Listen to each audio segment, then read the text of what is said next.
Good afternoon, everybody. My name is Barry Hudson. I am the Director of Public Information, and we'd like to welcome you to the last uh, press briefing for 2020. Joining us, as always, today, we have County Executive Mark Eldridge. We have Dr. Gales, our Health Officer, and we also have Dr. Stoddard, our Director of the Office of Emergency Management and Homeland Security, here to share our weekly information related to COVID. I'd like to remind all the reporters, if you'd like to record, please place your questions in the chat and indicate the news organization that you represent and the questions, who you want them directed to. So as always, we'll start off with County Executive Eldridge. So good afternoon, everybody. I want to thank you for joining us again today. Hopefully we've been able to provide you a modicum of entertainment every week for the last 9 months. These are important opportunities to communicate with the public, and I'm glad you're here helping us do that. It's just a few days before New Year's and a few days after the Christmas holiday and the other holidays, and I've got to say this is really hard. Just on a personal level. My grandchildren are staying 3 blocks away, and I've seen them walk by the outside of my house. And on dinner for my granddaughter's birthday and for Christmas, we're held in separate houses with our pods, and being this close and not being able to get together is really hard, but it's also really, really important. My daughter had it, has recovered from it, had to sequester in her own house, and it's just hard watching how this all plays out. So I know that if you followed the advice that we have been providing, you had probably a less exciting Christmas than you normally are used to having. But that was really important. And as we go into New Year's, I'm somebody who's driven as far away as Pittsburgh to go to see a New Year's Eve concert with a favorite band, and I will not be doing that this year. My New Year's Eve will be in my house with the same pod that I've been associated with for the duration, and I hope that that many of you find a way to do that. Zoom or whatever it is with your friends who are farther away. I've done that too. But just make sure you stay safe. We are so close to really getting into vaccine world. Vaccines arrived. We've done, the beginning of the testing of the vaccinations with the limited supply we have. Or, Dr. Gales and Dr. Stoddard will talk more about that. But it is real. It is here. It will be here in quantity as over the next few months. And I want to emphasize months, not days or weeks. And we're going to have to maintain everything we're doing today. But we have some certainty that when we get through the end of this, we will have a much greater return to a semblance of normal enough that we'll probably feel pretty happy about where we end up, even if it's not all the way back to normal as quick as we would like. So please be safe and be careful over the next couple of days. I know that some of you would love to talk about the lawsuit regarding indoor dining. I can't, same as last week. We're still in the process. The action we took was to protect public health by suspending indoor dining.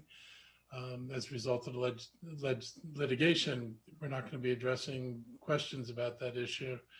And I'll say that I've said this to you all a few times. Pandemic has created some very difficult situations and required us to make difficult choices. There is no perfect choice here. There is no choice which is a win-win. And we recognize that we took a position early on that we were going to do everything we can do to protect people's lives and to keep people safe. And everybody knows this. This is not a Montgomery County issue. It is a national and international issue. The decision to maximize human safety, which is a decision that most people have made, has consequences for businesses. None of us are obtuse to the effect that it has on businesses. None of us think this is a good thing. I continue in every opportunity I get to lobby the federal folks who, at least in this county, are sympathetic to increasing, the funding and support for businesses and for individuals who need it because of the impacts of COVID. But that is where that kind of help has to come from. We'll continue to do what we can do. We're getting additional money from the state. We'll be rolling that out. But through all of this, our concern, front and center has been for public health, and public health is our guiding light, and it's going to continue to be that until we get to the end of the pandemic. So be patient with your questions. When the lawsuit's over with, we'll have plenty of answers for you and comment. But right now, not so much. Montgomery County, our actions do matter, and if we all do our part, we can make a collective difference. Today, our case count is 291. Yesterday, it was 410. I am always cautious about day-to-day changes in cases because we saw day-to-day changes before that went lower and lower and lower, and then it spiked back up. So a good day is a good day, and a bad day is a bad day. 291 isn't good. 2-3 months ago, we would have considered 291 horrible.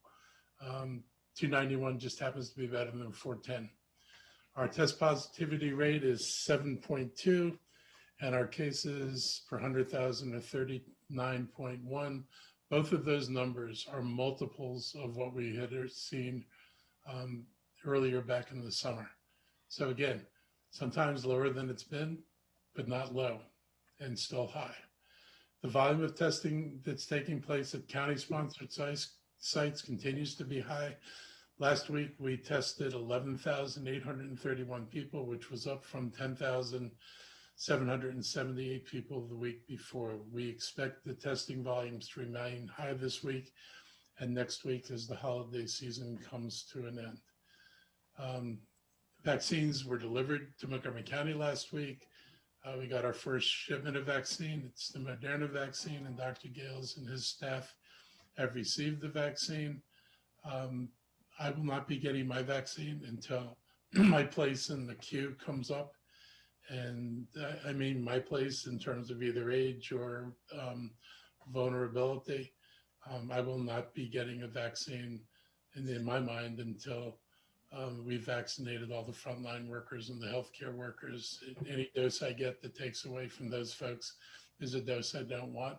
I know how to stay safe. I can stay in my house. I can wear a mask, and I can do the things that'll keep me from getting infected. So until it's my actual turn, I will not be getting the vaccine. I was there at the Dennis Avenue Health Center to witness the vaccines and folks getting vaccinated, and it was really, really exciting to see that. The first group were, front-facing people. We were vaccinating the vaccinators, people who were going to have to go out and vaccinate people. So I was very happy to be a part of that. We are currently in priority group 1A, and that's a pretty large priority group. I forget the number, but it seemed like it was over 300,000. So we'll be working our way through that group. And the groups are set by the state of Maryland, and so we're following the guidance from the state in terms of vaccinations. This initial group includes the healthcare workers, first responders, and the long-term care facilities, both the residents and the staff. The vaccine remains in limited supply. Hospitals, as well as state and local jurisdictions, still have not received the amount of vaccine needed to vaccinate the number of healthcare professionals and frontline workers. And again, Dr. Gales will give you more about that as we go forward.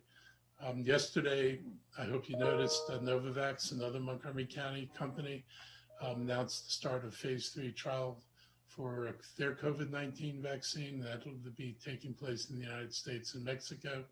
Makes them the 5th company to launch a large-scale trial of coronavirus vaccine in the United States.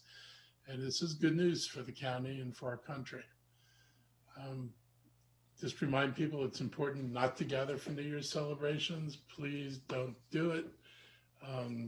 Be as safe as you can be.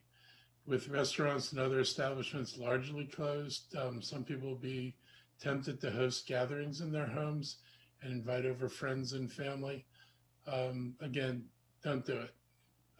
Next year, we'll be fine. If we need to celebrate New Year's in July, we can celebrate a New Year's party in July, but this is not the year to have New Year's party on New Year's Eve. Just not what we need to do. So please think about what you're doing before you act. And remember all those folks who we have lost or people who are sick.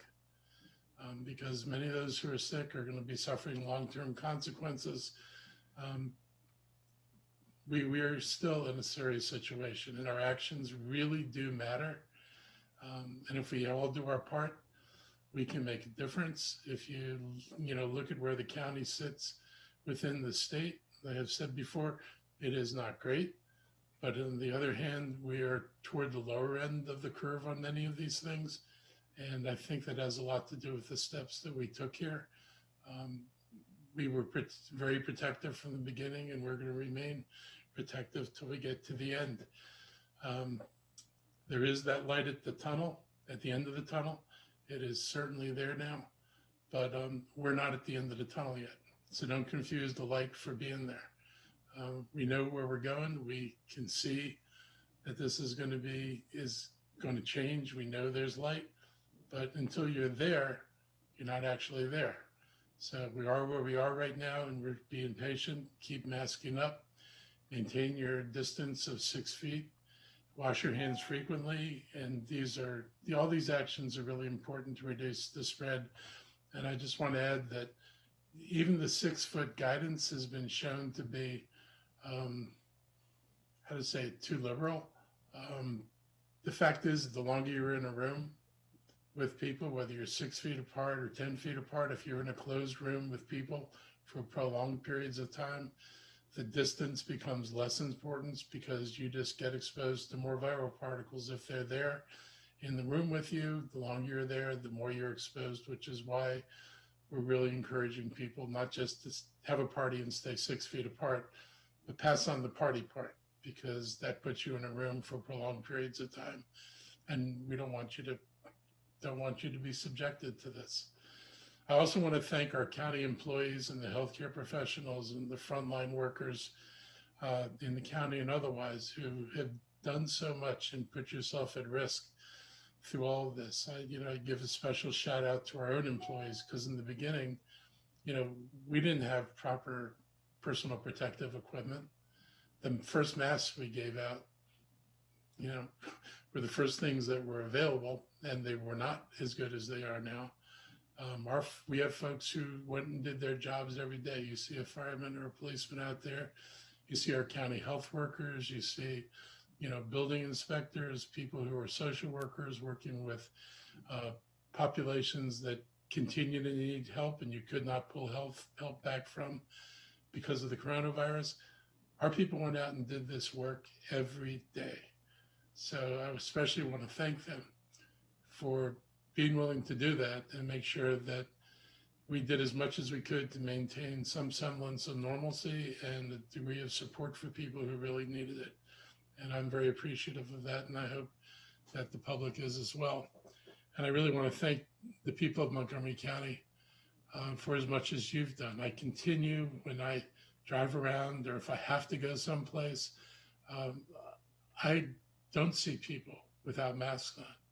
I have been in the grocery store a couple of times, and every time I've been there, every single person I saw had the mask on, and I haven't even seen the people who wear the mask but wear it below the nose. Everybody I saw had the mask above their nose and where it belonged. So people are listening, you're making a difference, and I'm looking forward to 2021. It can't help but be a much better year than 2020. We just have to make sure we don't stop now and make sure as many of us get to 2021 as we can possibly make possible. So with that, I'll turn it over to Dr. Gales.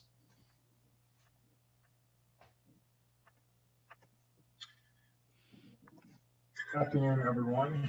Thank you for the opportunity to be with you all, and I hope that the first part of your holiday season has gone well. And as the county executive mentioned, that you have a happy new year later on this week. The first item that I'd like to discuss is, as you know, I did receive the first dose of the Moderna vaccine on last Wednesday, and I feel fine. I didn't grow 6 inches. My body didn't change. I wish I could have lost a few pounds as a result, but I didn't have any side effects that were reported, and I am looking forward to receiving the second dose of the vaccine in several weeks to come. The second thing I'd like to highlight is that the county executive did reference where we stand in terms of our COVID numbers.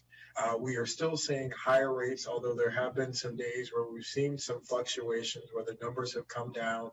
We anticipate that we will continue to follow and monitor the trends as we move forward from the holidays, certainly expecting to see an increase in testing as a result of folks coming back from their holidays or potential activities.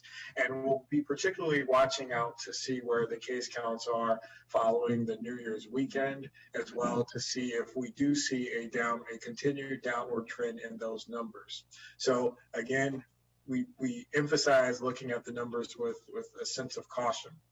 The third thing I'd like to talk about briefly is the notion, going back to the first point about vaccination. As you know, Pfizer and Moderna have now had their emergency use authorizations approved. Pfizer had been distributing vaccines to our hospitals and our long-term care facilities. And as it currently stands, the Pfizer vaccine supplies that are being provided to Maryland will be dedicated to those entities. And we as a local health department do not expect to get any of the Pfizer doses for the foreseeable future. Now, last week, we did receive our first allotment of Moderna vaccines. Each of the health departments across the state received 100 doses. And this allowed us an opportunity to test out our systems and make sure our infrastructure was in place and ready to go. Now, this was a little different from what DC experienced. And again, recognizing DC is considered a state-level health department, and different from the allotments and how the vaccine doses were distributed in Virginia.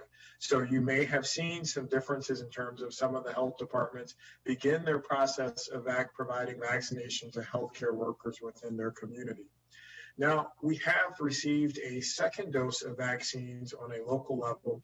This time, it is a little bit more based around population, and this was allotment provided through the state. We received yesterday just over 4,000 doses from of Moderna vaccine that we hope to begin distributing as early as today. In fact, on last week, we did provide over 40 vaccinations to our first-line vaccination team, who will be ultimately providing vaccines to the community. And we will continue today providing vaccines to individuals from that team as well as our testing platform. Now, as we move forward, we also have a number of other clinics scheduled this week, and I would like to announce those now. And the team has already provided outreach to providers who answered our survey that we sent out a letter approximately 2 weeks ago.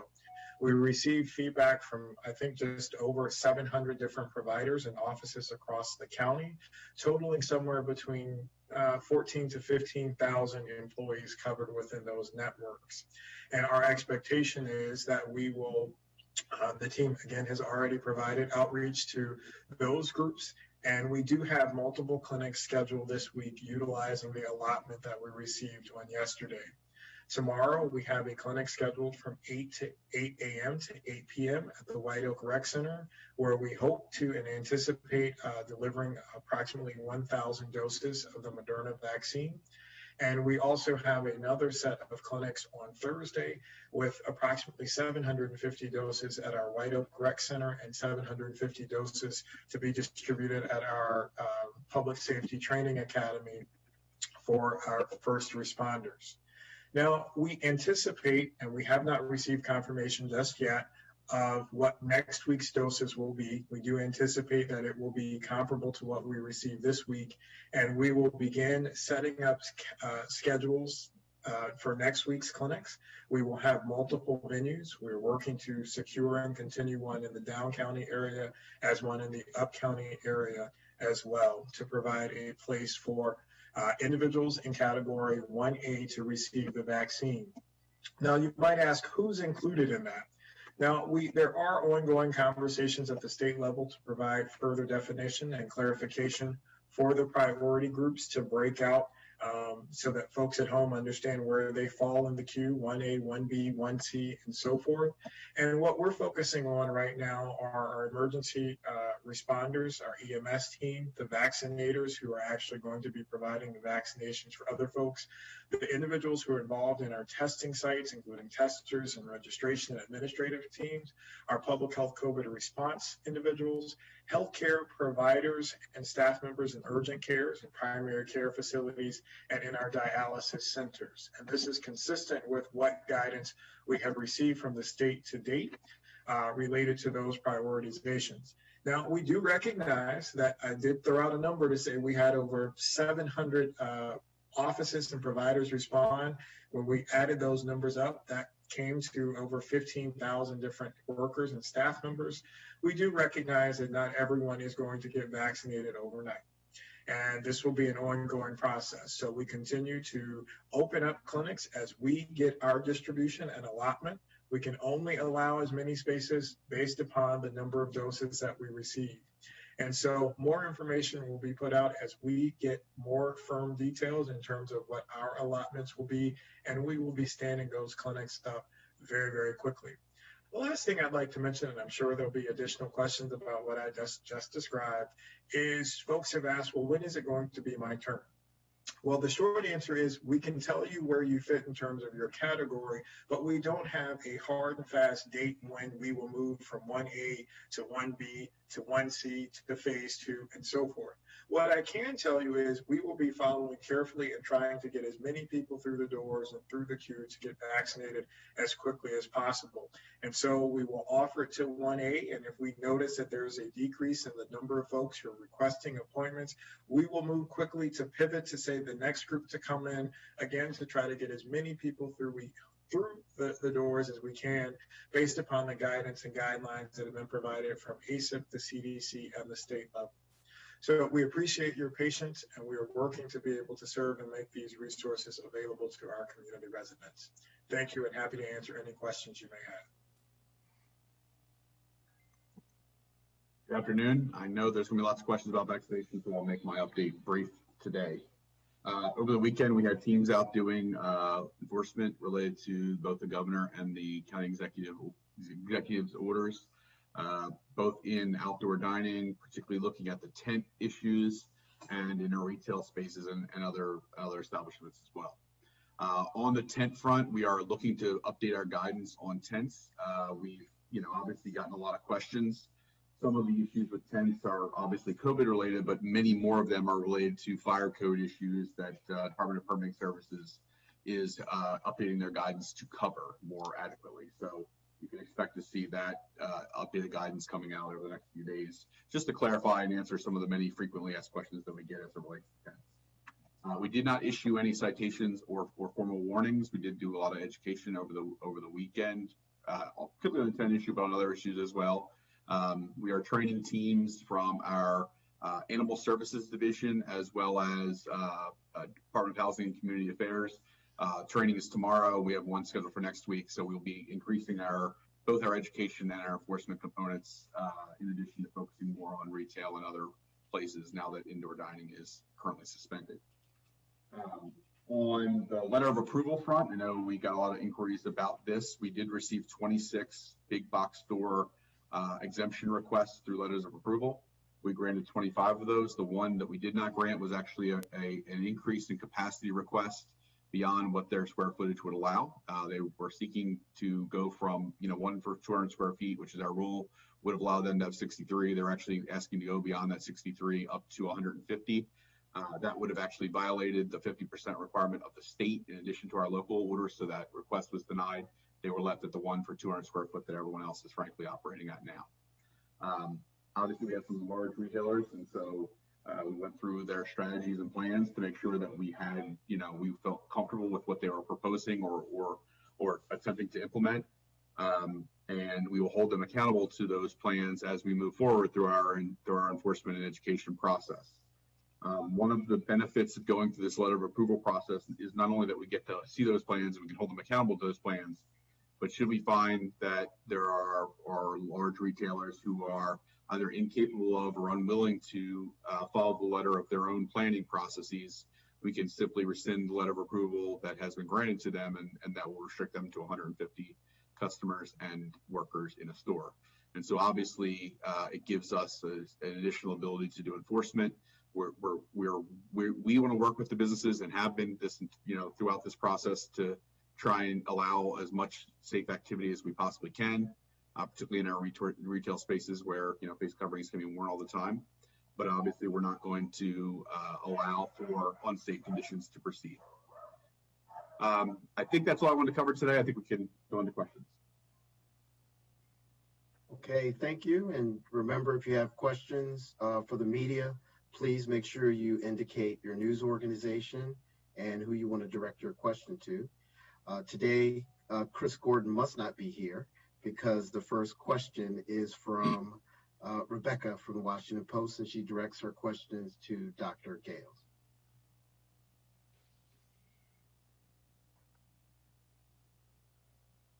Oh, great.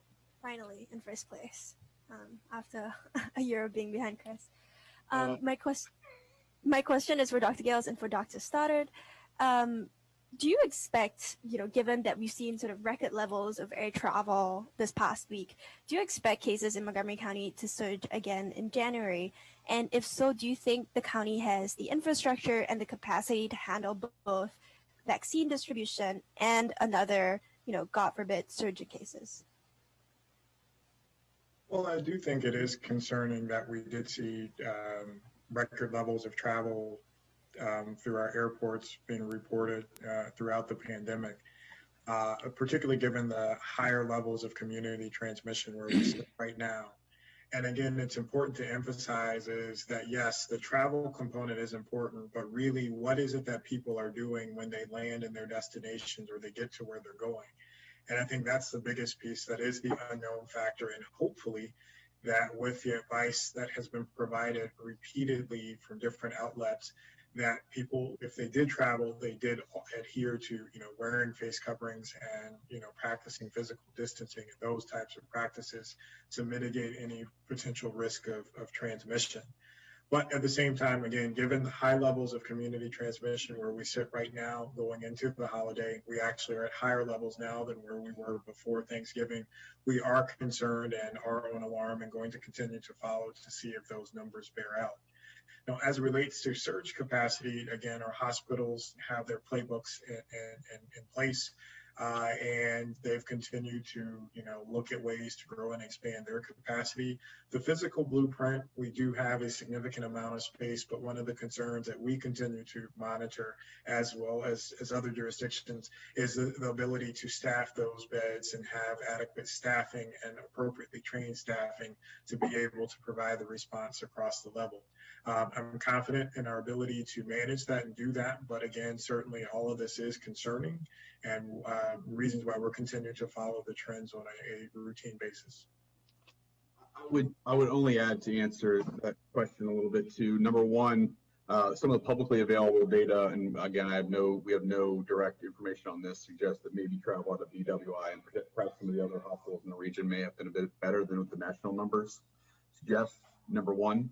Number two, some of the aggressive actions that were taken by the county executive and county council to limit indoor dining and other activities, we believe may offset some of the increase that we may potentially see after the holidays. And even in the modeling data that Johns Hopkins has provided to us, the most recent update that we had right before Christmas had suggested that the actions that were taken in early November to curb some of the capacity numbers, both at state and local levels, did have some impact. That it was partially masked by the increase that we saw by the Thanksgiving Day travel, but some of that, some of the additional actions that were taken may have blunted just how high that peak went. And so I'm not saying that's a good thing, but it does give some credence to the probability that the actions that have been taken both in Montgomery County and neighboring jurisdictions may help to reduce some of the surge that we are going to see. But candidly, I think we're all waiting a little bit with bated breath to see what happens in terms of our testing numbers over the next couple weeks. I mean, I would expect that we're going to see some unusual numbers this week just because of the testing irregularities in terms of, days where testing is markedly down because of holidays. and then those, bookmarked or bookended by days of high testing because people are trying to get tested before they do activities. And so I think we're sort of waiting to see what happens, but we have some reason to think that some of the actions may curb some of the spread and other reasons to believe that, given the travel levels, that we could see significant surges. So. Got it. Thank you.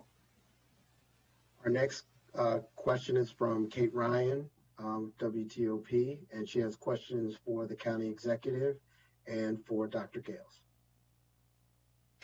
Thank you very much. County Executive, I know you're not going to talk specifically about the court case, but in terms of those who argue, there were these projections of we would have X amount of cases by a certain point in time, and look, we don't have that. Then why do you have to have these continued restrictions? Can you talk to that argument? I don't think I can talk to arguments that we're going to make and respond to in court. And anybody who did projections, I mean, if you ever looked at the Hopkins projections, you would see ranges, and ranges depended on behaviors. And so, I will say, back in the summer, when our cases were down and people are saying, look, your numbers are so low, why don't you just open up? And it was like, they're low today. There's a lot of evidence they're not going to be low a month from now. Mm-hmm. And sure enough, they weren't low a month later. So things change over time. And what looks good in the moment isn't necessarily a predictor of what the number is going to be a week later or a month later. That's why you don't hear me dancing around every time we got a good number and say, oh, look how great this is. Those things can change in 24 hours. Got it. That's what we're dealing with. There's, not absolute certainty. Got it. Dr. Stoddard, can I follow up with you on hospital capacity? We've seen, for example, in some areas like Western Maryland, where there is not a lot of hospital availability. Are we still seeing folks having to be transferred locally? And again, are we in a position to stand up more quickly should we see a post-holiday surge? I certainly think Dr. Gales may be in a better place to answer some of this, but certainly the state rules around transfer of patients did significantly allow for additional transfers to occur. And we have every reason to believe that those transfers are occurring every day throughout the pandemic, and will continue for a period of time to allow for that balancing out of patients where possible. We do have surge capacity in the hospitals, and I know that the hospitals were required by the state to provide plans to increase that surge capacity. And so there are strategies that will allow us to expand beds to an extent, while recognizing that a bed that you expand into that was not intended to be an acute care or an ICU bed that you just create as an ICU bed overnight will not necessarily be the same quality as the acute care bed or ICU bed that we exist in under normal circumstances. I think, though, not all beds are created equal, and frankly, staffing is a big part of that. You cannot conjure ICU nurses and acute care physicians out of thin air. And so the hospitals can do some interesting tricks around cancellation of elected procedures. And I use that term very loosely because if you're the person getting a heart transplant, you don't really view your surgery as being that elective, but by the definition it is. And so there are things that can be done to increase capacity, but once you start to do that, and as they're seeing right now in Los Angeles County specifically, you get into some really dangerous territory around rationing of care and who gets what quality of equipment and who doesn't. And that's there is space, but you can't just keep adding on more and more and expecting that to hold up. Dr. Gales, I don't know if you have more to add to that. I just add to the two questions. The first from the county executive, we are, as he mentioned, we have an ongoing lawsuit. But what I would say is that the case rates where we have now are higher than where we were in the spring. And the percentage of acute care beds in use in the hospitals is higher than at any point we have seen in the pandemic to date. So just to put those facts out there to shape that question. And to the answer that Dr. Stoddard gave, I would just add that what your question, Kate, actually encapsulates part of the concern that we have right now, which is different from where we were in the early stages of the pandemic. If you recall back then, the larger population centers in Maryland were hit significantly harder than some of the other places. And so there was area to kind of absorb some of that shock to the hospital system in those smaller areas that you referenced, not only in terms of space, but also in terms of being able to recruit staff to be able to support the types of care that are needed in those facilities. To your point now, those smaller areas are also hit hard by the impact of COVID. And so we don't have as many resources available to be able to provide support as everybody's being impacted. But I do feel confident again that the hospitals who work deftly and nimbly throughout the pandemic will continue to implement the strategies that they have. But to Dr. Stoddard's point, at some point you can only create so many beds. You can only have a finite amount of resources, and we certainly don't want to see ourselves in a position such as other jurisdictions have experienced across the country, where they have run out of room, and you are in situations where you indirectly are rationing care based upon the limited resources that are available. Got it. Thank you. And we have a question from Briana from Bethesda Beat, and her question is for Dr. Gales.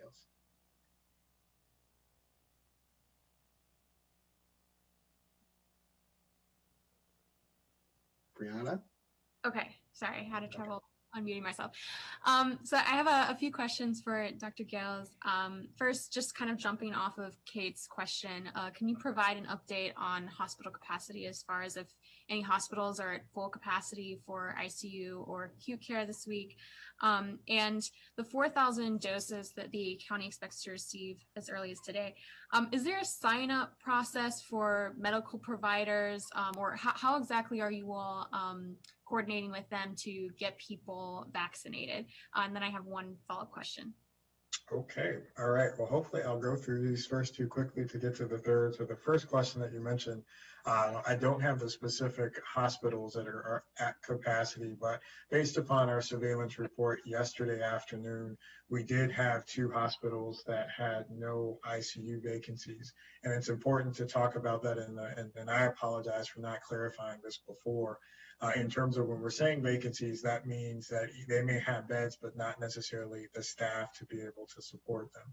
And as of yesterday, there were 2 hospitals with no ICU vacancies, and there were 15 available staffed beds available in the ICU units. And as it relates to acute care beds, there were 149 available staffed beds across the hospital systems, and 1 hospital reported having no vacancies from a staff perspective.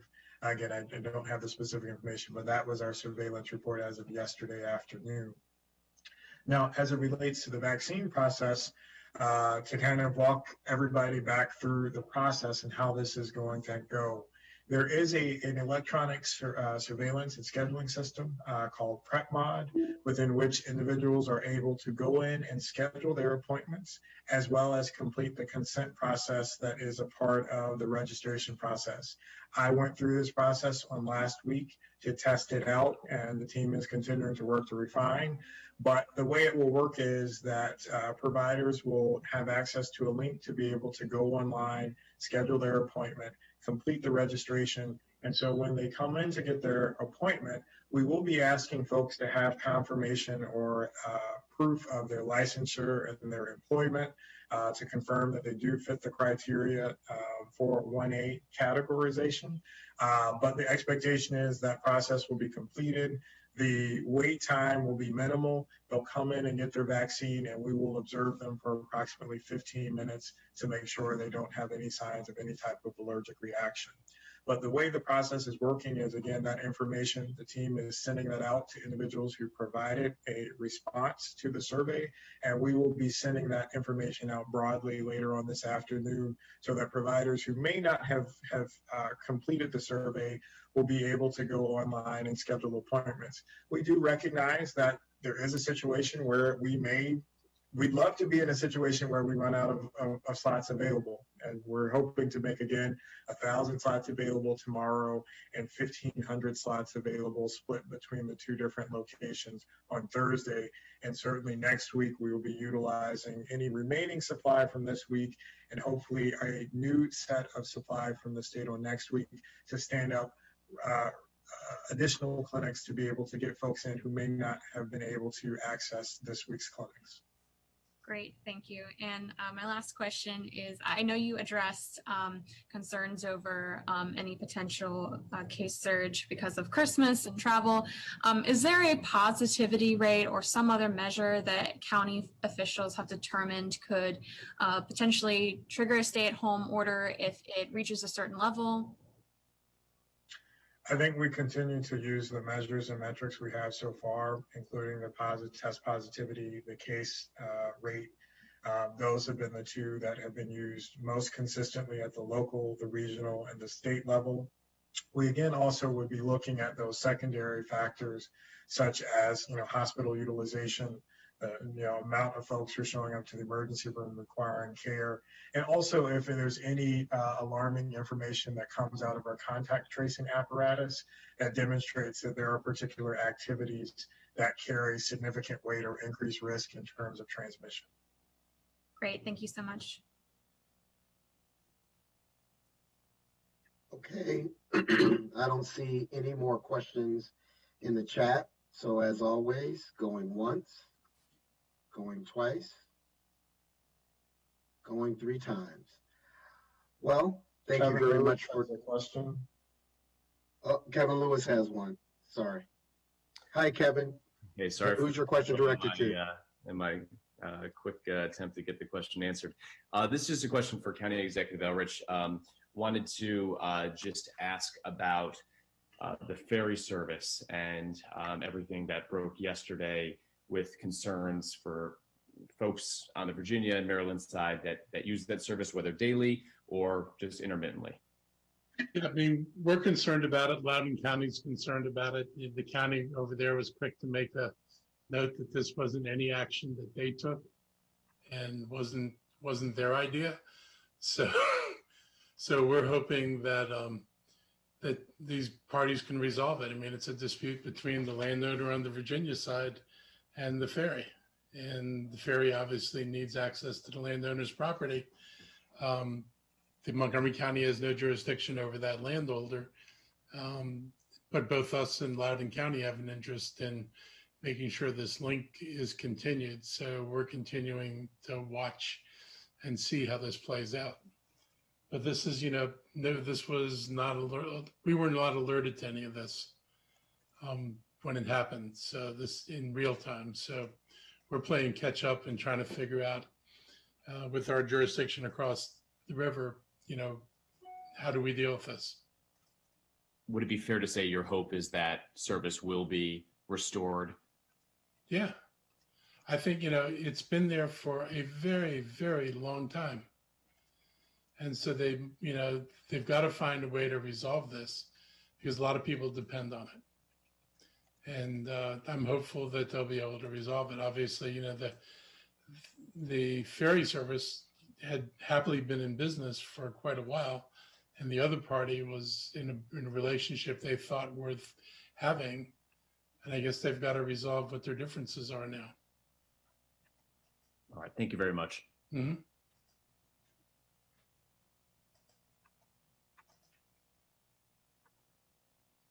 That's the last of our questions from the media. I want to thank you all for joining us and give you the same reminder I have for the last couple of weeks. Hopefully that you will report either through your reporting or post on your websites ways to support our local restaurants, and go to Visit Montgomery and look up MoCo Eats for places for people to dine at home during this holiday season, as well as the MoCo Marketplace is another location. We'd like to thank each of you as the year ends for your partnership in helping us get the word out about the things that are going on in Montgomery County.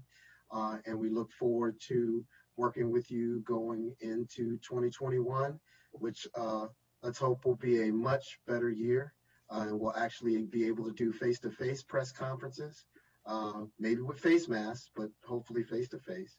And you all be safe, and Happy New Year in advance. Thank you very much. Thank you.